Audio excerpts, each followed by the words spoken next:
오늘 하나님께서 우리에게 주신 말씀은 잠언서 23장 22절에서 26절 말씀까지 봉독하겠습니다. 잠언서 23장 22절에서 26절 말씀까지입니다. 찾으신 줄 알고 봉독하겠습니다. 너를 낳은 아비에게 정종하고 내 늙은 어미를 긍휼히 여기지 말지니라. 진리를 사대 팔지는 말며 지혜와 훈계와 명철도 그리할지니라. 어이는 아비는 크게 즐거울 것이요 지혜로운 자식을 낳은 자는 그로 말미암아 즐거울 것이니라. 내 부모를 즐겁게 하며 너를 낳은 어미를 기쁘게 하라. 내 아들아 내 마음을 내게 주며 내 눈으로 내 길을 즐거워할지어다. 아멘. 이 말씀을 통해서 내주실 줄로 믿습니다. 할렐루야 찬양대 찬양 있겠습니다.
아멘. 감사합니다. 자, 앞뒤로 인사하겠습니다. 성령님 우리와 함께 하십니다. 예, 큰 은혜 주실 줄로 믿습니다. 오늘은 우리를 낳으시고 기르신 부모님의 은혜를 되새기면서 하나님께 예배드리는 이 어버이 주일입니다. 사람의 이 됨됨이는 은혜를 입고 그 은혜를 어떻게 갚는지를 보면 알 수가 있습니다. 받은 은혜를 알지 못하고 그것을 깨닫지 못한다고 하면 동물과 같습니다. 은혜를 아는 사람에게 인간다움이 있고 또 아름다움이 있습니다. 효도는 신앙생활의 시금석이라고 할 수 있습니다. 참 신자와 거짓 신자를 구별하는 방법 가운데 한 가지는 효도입니다. 눈에 보이는 부모님의 은혜를 깨닫지 못한 사람이 눈에 보이지 않는 하나님을 은혜를 깨닫고 섬긴다고 하는 것은 거짓말입니다. 그러므로 성경에 말씀하시기를 요한 1서 4장 20절에 보면 누구든지 하나님을 사랑하노라 하고 그 형제를 미워하는 이는 거짓말하는 자니 보는 바 그 형제를 사랑하지 아니하는 자가 보지 못하는 바 하나님을 사랑할 수 없느니라 이렇게 했습니다. 형제를 사랑하지 않아도 그 신앙이 거짓이라고 하면 자기를 낳은 부모님의 은혜를 망각한 사람은 그 말할 필요도 없다고 하는 것이죠. 하나님의 사랑을 가장 많이 닮은 사랑이 바로 부모의 사랑입니다.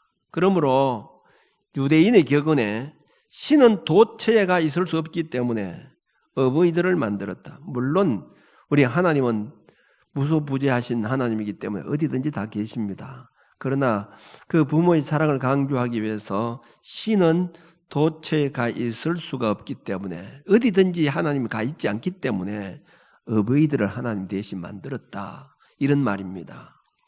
여러분 부모님에게 효도하시길 바랍니다. 그것이 하나님을 섬기는 참된 신자의 증거입니다.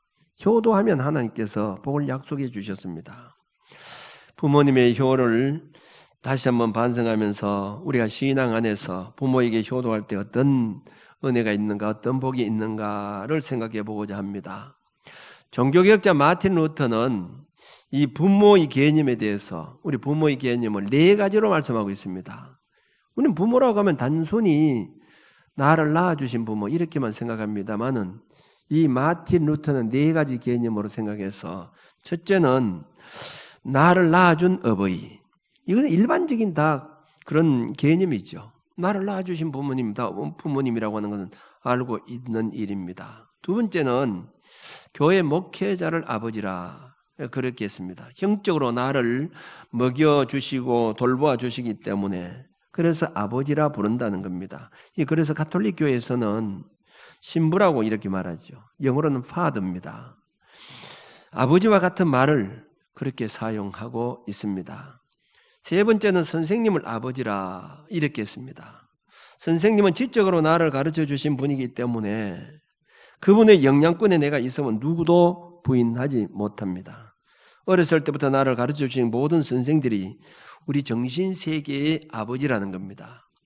네 번째는 정치적인 지도자인 왕을 아버지라 부른다고 그렇게 했습니다. 우리나라 옛 어른들이 말해 군신 사부일체, 그러니까 군사부일체, 그러니까 임금과 사, 선생님과 부, 아버지는 똑같다는 거죠. 은혜가 똑같다 하는 그런 말씀입니다. 근데 오늘날 이 은인들에 대한 윤리의 현실이 어떻습니까? 땅이 완전히 떨어지고 짓밟히고 말았습니다.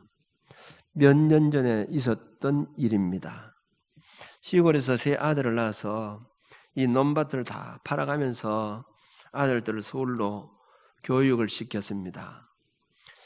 예선 보람이 있어서 큰아들은 사업을 해서 큰 재벌이 되었고 둘째 아들은 큰 회사의 중력이 되었습니다. 자식을 공부 시키느라 논밭을 막 팔았기 때문에 이제 그 재산도 거의 없고 또 부모님들은 나이가 늙고 살 길이 막연해서 서울의 자식들에게 올라와서 이 아들 저 아들 집으로 전전하며 지냈는데 처음에는 그래도 부모님이 우리를 위해서 이렇게 희생했다고 이렇게 잘 모시는데 시간이 오래 가니까 점점 자녀들이 또 부모를 모시지 않으려고 하는 겁니다. 그래서 이 집에 갔다가 저 집에 갔다가 가는 것마다 천대를 받으니까 두 늙은 부모는 차라리 그런데 이 어머니가 치매가 약간 왔습니다. 그러니까 차라리 이럴 바에는 자식들에게 부담 주기는 차라리 죽는 것이 낫겠다. 그래서 서울 우이동 골짜기 푸른 잔디가 돋아나 있는 양지 바른 곳에 두 사람이 손을 잡고 그대로 죽고 말았습니다. 자살해 죽었습니다.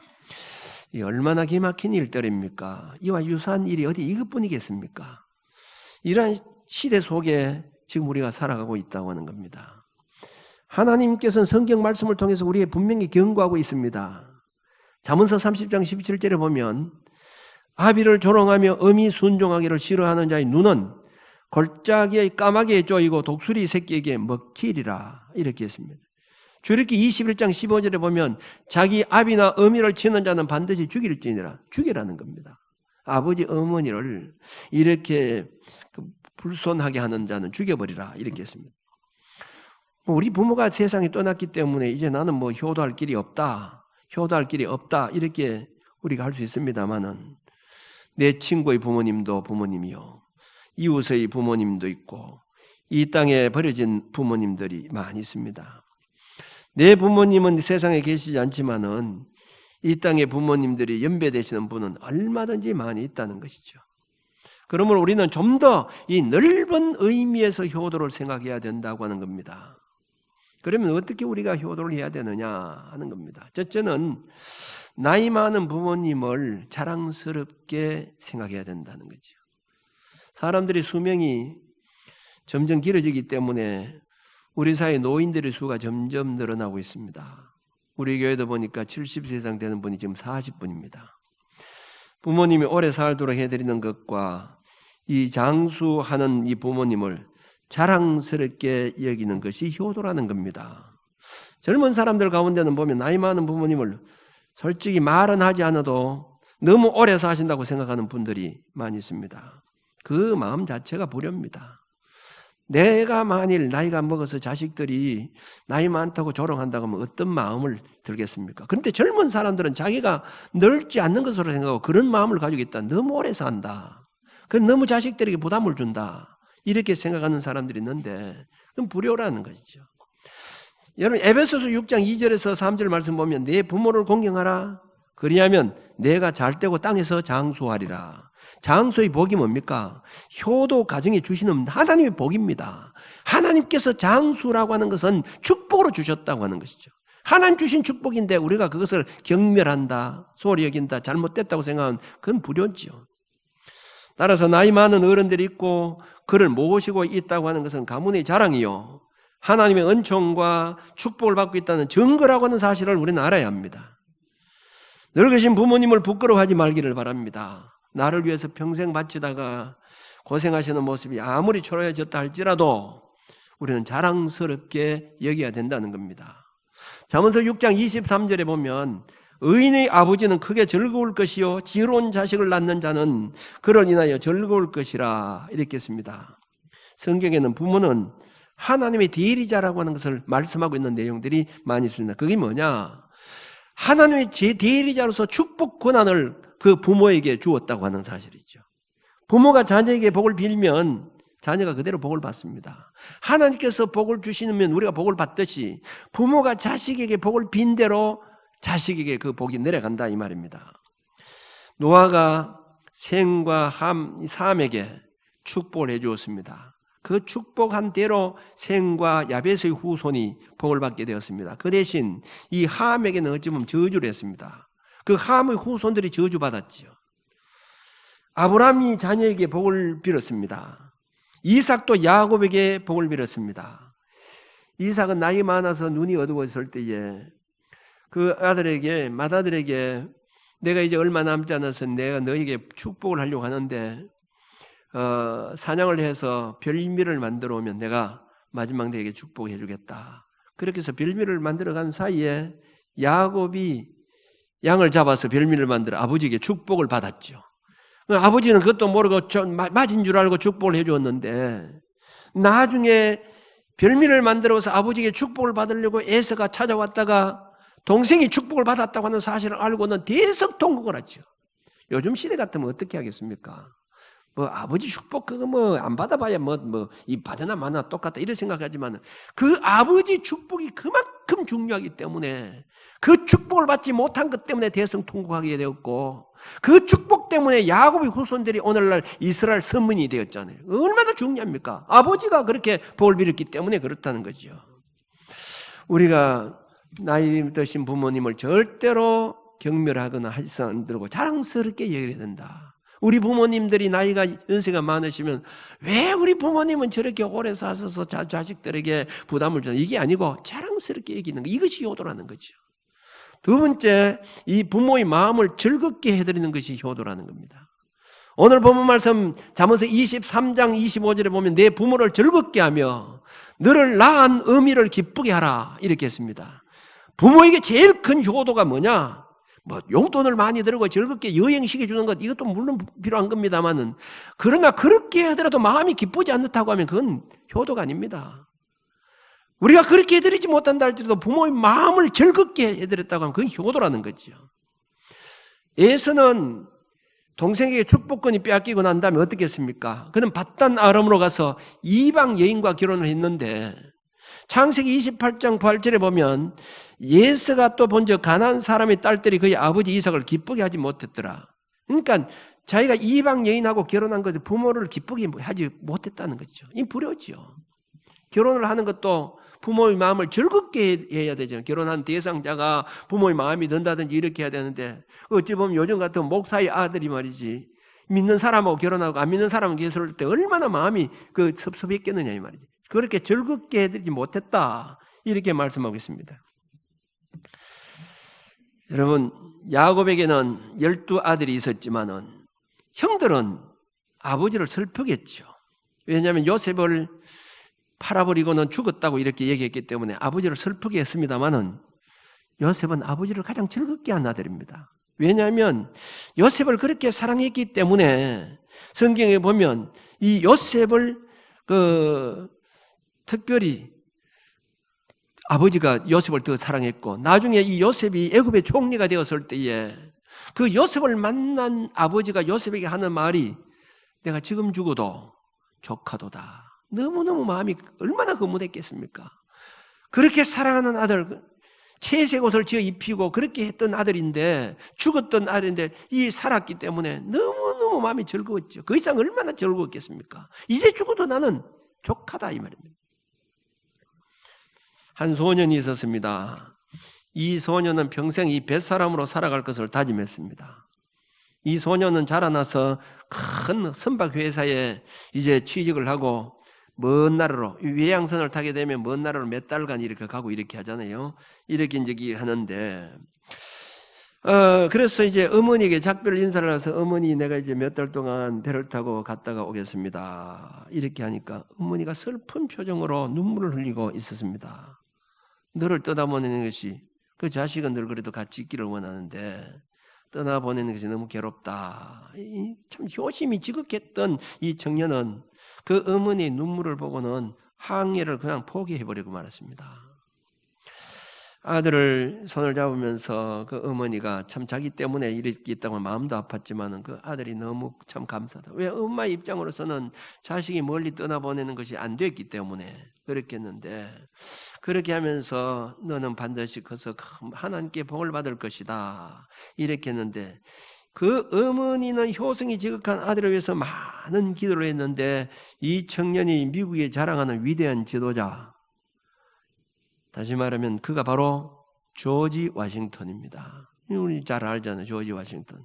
어릴 때부터 그렇게 부모를 즐겁게 해드리려고 했던 사람이었습니다. 자, 그러면 어떻게 하는 것이 부모의 마음을 우리가 즐겁게 해드리는 것이 효도라고 했는데, 어떻게 구체적으로 해야 우리가 부모의 마음을 즐겁게 해드리는가 하는 겁니다. 첫 번째는 자신이 잘 되는 겁니다. 우리가 부모한테 뭐 코미디언 해가지고 뭐 즐겁게 이것도 있지만은 이 자식이 잘 되는 것이 부모의 즐거움이라는 거죠. 여러분, 부모의 입장에서는 다 그렇지 않습니까?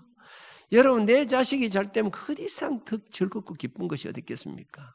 자식 잘 되는 것이 시기하고 질투하는 부모가 있습니까? 시기 얼마나 뭐 잘 돼봐야 얼마나 잘 돼. 이런 부모가 어디 있겠어요? 다른 사람들은 그렇게 하지만 부모의 입장에 내 자식이 잘 되는 것이 큰 이상 즐거울 수가 없다고 하는 것이죠. 뭐 공부하는 학생들이 공부를 잘한다든지 또 사업하는 사람이 사업이 잘 돼서 잘 되는 거, 이게 부모를 즐겁게 하는 것이라는 거지. 만일 자식이 잘 안 되고 어렵고 힘들고 살아가 보세요. 아무리 부모한테 용돈을 많이 들은다 할지라도 그 부모의 마음이 즐겁지가 않다는 거죠. 내 자식이 즐겁게 살아가는 것, 내 자식이 잘 되어가는 것, 이것이 바로 부모의 마음을 즐겁게 해드리는 것이라는 겁니다. 두 번째는 형제 간에 우애하는 것입니다. 형제들이 서로 도우려고 하고 부모가 보는데 서로 나누고 하고 이렇게 잘 지내는 것이 부모를 참 즐겁게 하는 건데, 형제끼리 서로 어른거리고 서로 많은 것을 가지려고 하고 사오려고 하고 이렇게 해보세요. 옛날 그런 일이 있었잖아요. 회갑잔치, 요즘은 회갑잔치를 안 합니다만은 회갑잔치를 한다고 잔치를 벌려놓고 형제들끼리 막 서로 싸우니까 차라리 이거 하지 말라고 막 부모가 그렇게 해서 야단을 쳤다고 하는 그런 얘기가 있잖아요. 아무리 즐겁게 하면 뭐 하겠습니까? 형제들끼리 우애하지 않는데, 형제끼리 사이좋게 지내는 그 자체가 부모가 바로 부모를 즐겁게 하는 것이라는 거죠. 여러분들이 형제들끼리 어떻게 지내는가 보세요. 부모가 계시는 자녀들 가운데 부모 앞에서 여러분들 형제들이 어떻게 지내고 있는가 이 말이죠. 세 번째는 그 외에 우리가 자주 묻고 전하고 또 자상하게 대화하는 것을 말합니다. 손주, 손자, 손주들이 있으면 그저 자주 뵈기도 하고 전화도 하고. 우리 집에 애가 보니까요, 이 딸내미가 좀 상상하지 않고 좀 아들이 더 상상한 것 같아. 딸내미는 어떤 데 보면 일주일에 한 번도 전화하는데 아들은 매일 전화를 해요. 지금 뭐한테 계속 전화하고 뭐 전화하는데, 여러분 자주 전화하라는 거죠. 이 부모들한테 안부를 하고 어떻게 지내는지 매일. 어떤 데 보니까 매일 안부를 묻는 그 자녀들도 있잖아요. 이게 바로 부모를 즐겁게 하는 것이라는 거죠. 세 번째, 어떻게 우리가 부모한테 효도를 할 것인가?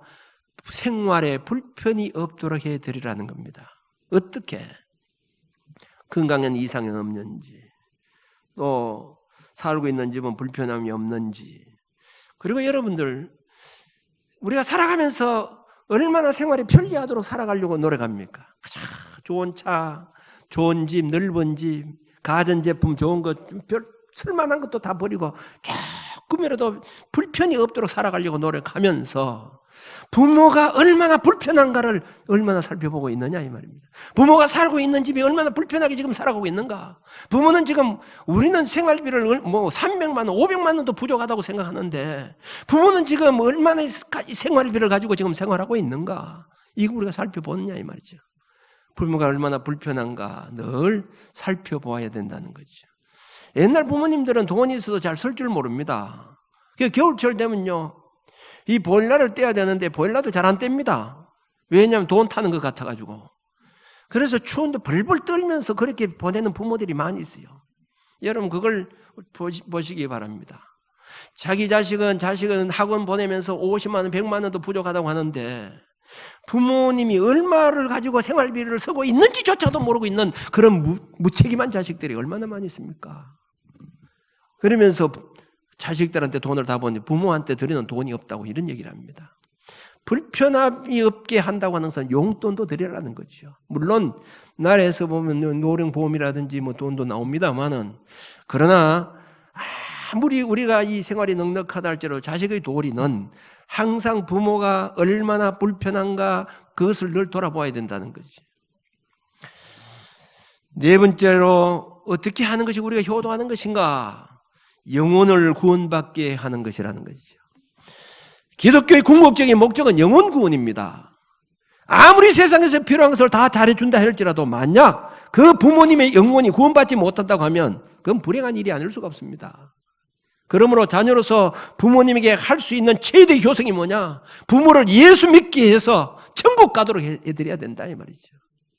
우리는 만약에 죽어서 그 부모가 모르는데 뭐 죽어서 지옥 가든 말든 이건 상관없이 생활하잖아요 지금요. 아무리 자식이 잘한다 할지라도요, 그건 못하면 그건 불효입니다. 부모를 지옥 가게 하는 그 자식이 뭐 효도인가 이 말이죠. 이 땅에서는 효도라고 인정받을지 모르지만 지옥 가게 만드는 그 자식, 효도가 아니라는 거죠. 지금 주님께 돌아오지 않는 부모가 계신다고 하면 여러분 계속 관심을 가지시고 기도하시길 바랍니다. 연세 높으신 분은 언제 세상이 떠날지 모릅니다. 예수 믿어야 천국 갑니다. 안 믿으면 영원한 형벌의 지옥에 갈 수밖에 없습니다. 부모님이 살아계실 때, 내가 살아있을 때 아무리 부모님한테 잘 대접하고 공경했다 할지라도 부모님이 지옥 가게 되었다고 하면 그건 불행한 일이 아닐 수가 없습니다. 불효가 되지 않을 수가 없다 이 말입니다. 어떤 방법으로든지 예수 믿도록 전도해야 된다고 하는 겁니다. 기독교는 그래서 효도의 종교입니다. 세 번째는 효도하는 자가 반드시 복을 받게 된다는 것이죠. 효도는 인간의 도리요 본분입니다. 하나님의 명령입니다. 마땅히 해야 할 효도인데 무슨 우리가 상급을 받을 수 있겠습니까? 그런데도 하나님께서 부모에게 효도하는 자에게 크게 두 가지 상급을 주시겠다고 이렇게 했습니다. 첫째는 모든 일이 잘되게 해주겠다. 에베소서 6장 2절에서 3절 말씀에 보면 내 아버지와 어머니를 존경하라. 이것은 약속이 있는 첫 계명이니 이로써 내가 잘되고 땅에서 장수하리라. 이것은 모든 일이 성공하고 형통한다는 말입니다. 부모에게 효도하는 자로서 잘못된 자가 없고 위인이나 선지자 치고 불효한 자가 없다고 하는 겁니다. 우리 성경적에서 볼 때 부모에게 잘한 자들이 다 하나님께 복을 받은 사람들입니다. 불효해서 잘된 자가 없죠. 성경에도 보세요. 불효하는 자, 홈리와 비느하스 같은 경우를 보세요. 1935년 7월 1일 미국 도나호라고 하는 사람이 다음 같은 유언을 했습니다. 이런 유언을 원래는 이런 유언을 해서는 안 되는데 이 부모가 두 딸에게 이런 유언을 했어요. 어떤 유언인가 보세요. 그 두 딸 메리와 빅토리아라고 하는 두 딸이 있었는데 나의 두 딸 메리와 빅토리아에게 이렇게 하고는 너희는 이 아버지가 너희들에 대해서 헌신적이었음에도 불구하고 지극히 불효하였기에 나는 너희를 각각에게 1달러를 유산으로 남기는 바이다. 유산 없다 이 말이죠. 너희들이 삶이 불행과 고통과 혹독한 슬픔 속에 잠기기를 바라노라. 너희들이 죽음이 곧 이루어지기를 저주하며 그 죽음이 대단히 고통스럽고 끈질기게 질질 끄는 것이 되기를 바란다. 너희들의 영혼은 지옥에 머물 것이며 영원히 저주받은 고통을 겪게 되리라. 부모가 아무리 자식을 잘못한다 할지라도 어떻게 부모가 자식들에게 이렇게 저주를 하겠느냐 이 말이죠. 여러분 이 무엇을 가르쳐주고 있습니까? 자기 딸이 이런 유언을 했는데 오죽 불효했으면 딸들에게 이렇게 저주를 했겠느냐 이 말이죠. 오죽 불효했으면, 오죽 부모한테 불효했으면 이렇게 부모가 돌아가시면서 자식들에게 이렇게 저주를 했겠느냐 이 말입니다. 대조적인 한 가정이 있습니다. 한 불쌍한 과부가 산을 개간하며 가꾸면서 양계를 하면서 삭발레를 하면서 아들을 공부시켰습니다. 그 아들은 참 어머니가 자기를 위해서 희생하면서 이렇게 하기 때문에 열심히 공부를 했습니다. 그래서 이 졸업식장에서 최우수상으로 금메달을 받게 되었습니다. 어머니는 졸업식장에 참석은 했지만은 그러나 자신의 초라한 모습 때문에 아들이 부끄러워할까 봐서 기둥 뒤에 숨어서 장한 아들의 졸업식을 이렇게 물끄러미 지켜보고 있었습니다. 아들은 단상에 올라가서 졸업생 대표로 답사를 했습니다. 그리고 금메달을 받은 후에 바로 달려와서 그 어머니에게 걸어드리면서 이 모두가 다 어머니의 은혜입니다 라고 하면서 이 금메달을 저기 어머니에게 들어드릴 때 그리고는 업어드렸는데 이 모습을 보고 있던 수많은 사람들이 그걸 감동을 받게 된 겁니다. 이 아들이 훗날 미국이 16대 대통령 윌슨 대통령입니다. 부모에게 효도한 그 아들이 하나님께 이렇게 복을 내려주신 겁니다. 강철왕 카네기에 대한 얘기를 자주 제가 들었습니다만은 이 카네기 어린 시절은 매우 가난하고 불행했습니다. 스코틀랜드에서 너무 가난하게 살다가 미국으로 이민을 오게 되었습니다. 그는 네이가 한 벌밖에 없어서 요즘 같은 뭐 네이가 많이 있어서 또 그 세탁을 하고 또 새 것을 갈아입고 이렇게 하는데 한 벌뿐이니까 저녁에 벗어놓으면 어머니가 밤에 씻고는 그리고 말라서 그 다음날 또 새로 입고 이렇게 가난한 집에서 살았습니다. 그게 카네기였습니다.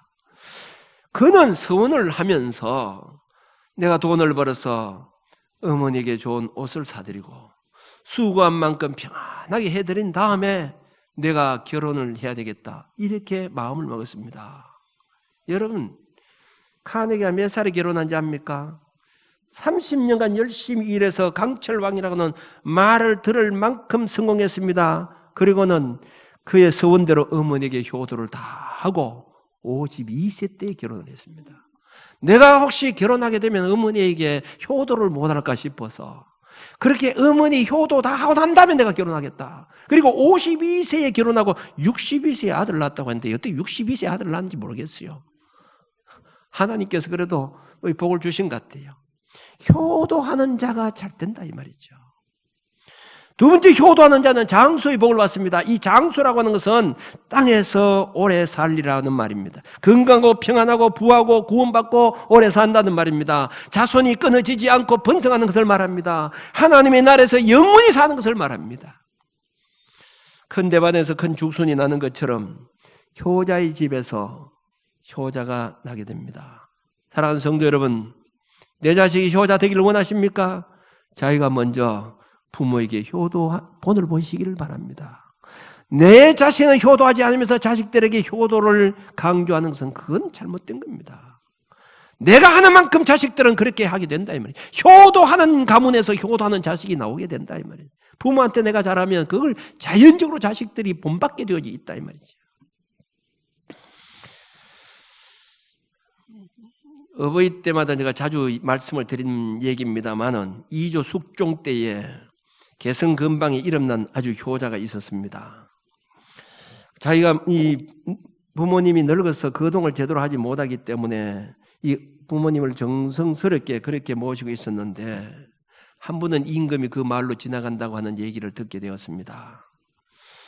자, 임금님이 지나간다고 하니까 그 엄마의 마음속에는 그 임금님이 어떻게 생겼는가, 임금님을 한번 보고 싶어 했는데 이 자기가 거동이 불편하니까 자식이 그 어머니의 마음을 알고 지게에다가 태우고는 이제 왕이 지나가는 행차하는 그 길가에다가 보았는데 왕이 지나가다 보니까 웬 할머니가 지게에서 자기를 보고 있어요. 이 뭔가 사연이 있다 싶어서 가까이 가서 자초지종을 물었더니만 그런 얘기를 하는 겁니다.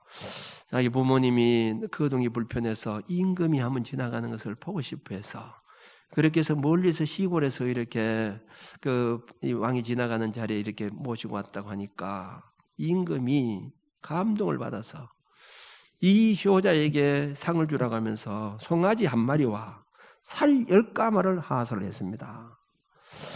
효도의 대가를 톡톡히 받은 것이죠. 그런데 그 이웃집 마을에 불효자식이 있었습니다. 그렇게 해가지고 임금이 소 한 마리에다가 살 10가마를 줬다고 하니까 나도 받아야 되겠다.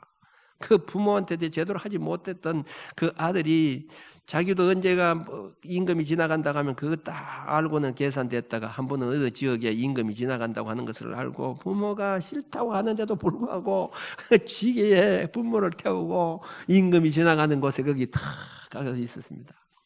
이 임금이 지나가면서 또 이를 보게 된 거죠. 그 어떻게 하냐고, 우리 어머니가 임금님 보고 싶어서 그렇게 왔다고 하니까 임금이 이 사람에게도 상을 주라. 옆에 있던 그 원님이 하는 말이, 이놈은요 불효 자식입니다. 이 자식은 이거 상을 줘서는 안 됩니다. 이 자식은 벌을 줘야 됩니다. 이렇게 하니까 그 임금이 하는 말이, 효도는 흉내내기도 어려운 것이다. 주라는 거죠. 억지로 하는 것이라도 흉내만 내더라도 그거 어려운 건데 상을 주라는 거죠. 자, 부모를 공경한다고 하는 것, 효도한다고 하는 건 쉬운 일이 절대로 아닙니다. 왜 우리가 그러나 부모를 공경해야 되느냐? 어떻게 해야 되는가? 어떻게 우리가 부모에게 효도를 하는가? 여러분, 나이 많으신 부모님을 절대로 무시해서는 안 됩니다. 자랑스럽게 얘기해야 된다는 거예요. 우리 부모님이 이렇게 오래 사시던 것, 이거 조금이라도 부끄럽게 하지 말고 자랑스럽게 생각하고, 어떻게 하면 내가 부모의 마음을 즐겁게 해드린가? 부모를 즐겁게 하는 것은 내 자신이 먼저 잘 돼야 됩니다. 그리고 형제간에 우애를 해야 되고, 부모가 필요한 것이 무엇인가 또 늘 해드리는 것, 그리고 자주자주 안부를 묻고 필요한 것을 채워주시고, 그리고 부모가 믿지 않는다고 하면 예수 그리스도를 증거해서 예수를 믿도록 그 영혼을 구원하는 것, 이것이 바로 부모에게 효도하는 행위라는 겁니다. 부모에게 효도하는 사람에게 하나님께서 분명히 약속해 주셨습니다. 이 땅에서 잘 복되고 장수하는 복을 약속해 주셨다고 하는 사실입니다. 사랑하는 성도 여러분, 내가 보이는 내 부모에게 효도하지 않고 보이지 않는 하나님이 절대로 잘 섬길 수가 없습니다. 보이는 부모를 잘해야 하나님께 잘 섬길 수가 있습니다. 입으로만 믿는다고 하지 말고 여러분들이 오늘까지 살아계신 부모님이 계신다고 하면 남은 생애라도 최선을 다하시고, 만일 내 부모님이 계시지 않는다고 하면 친구의 부모님이라도, 이웃의 부모님들이라 할지라도, 또 우리 부모님의 연배가 되는 사람이라 할지라도 이렇게 사랑을 실천하면서 살아갈 수 있는 저와 여러분들이 되어지시길 바랍니다.